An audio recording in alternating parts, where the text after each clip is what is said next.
एक गांव में दो मित्र नकुल और सोहन रहते थे। नकुल बहुत धार्मिक था और भगवान को बहुत मानता था, जबकि सोहन बहुत मेहनती था। एक बार दोनों ने मिलकर 1 बीघा जमीन खरीदी, जिससे वह बहुत फसल उगाकर अपना घर बनाना चाहते थे।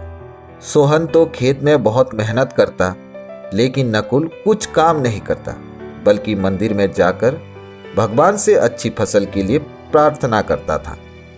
इसी तरह समय बीतता गया। कुछ समय बाद खेत की फसल पककर तैयार हो गई, जिसको दोनों ने बाजार ले जाकर बेच दिया और उनको अच्छा पैसा मिला। घर आकर सोहन ने नकुल को कहा कि इस धन का ज्यादा हिस्सा मुझे मिलेगा, क्योंकि मैंने खेत में ज्यादा मेहनत की है। यह बात सुनकर नकुल बोला, नहीं, धन का तुमसे ज्यादा हिस्सा मुझे मिलना चाहिए, क्योंकि मैंने भगवान से इसकी प्रार्थना की, तभी हमको अच्छे फसल हुई। भगवान के बिना कुछ संभव नहीं है। जब वो दोनों इस बात को आपस में नहीं सुलझा सके, तो धन के बंटवारे के लिए दोनों गांव के मुखिया के पास पहुंचे। मुखिया ने दोनों की सारी बात सुनकर उन दोनों को एक एक बोरा चावल का दिया, जिसमें कंकड़ मिले हुए थे। मुखिया ने कहा कि कल सुबह तक तुम दोनों को इसमें से चावल और कंकड़ अलग करके लाना है, तब मैं निर्णय करूंगा कि इस धन का ज्यादा हिस्सा किसको मिलना चाहिए। दोनों चावल की बोरी लेकर अपने घर चले गए।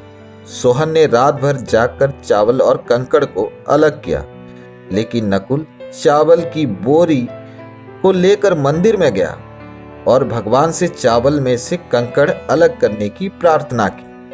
अगले दिन सुबह सोहन जितने चावल और कंकड़ अलग कर सका, उसको ले जाकर मुखिया के पास गया, जिसे देखकर मुखिया खुश हुआ। नकुल वैसे ही बोरी को ले जाकर मुखिया के पास गया।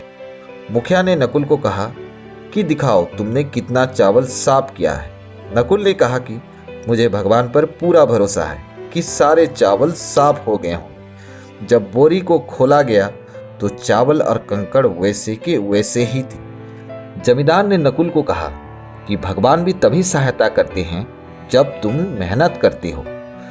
जमींदार ने धन का ज्यादा हिस्सा सोहन को दिया। इसके बाद नकुल भी सोहन की तरह खेत में मेहनत करने लगा और अब की बार उनकी फसल पहले से भी अच्छी हुई। तो दोस्तों, हमें इस कहानी से ये सीख मिलती है कि हमें कभी भी भगवान के भरोसे नहीं बैठना चाहिए।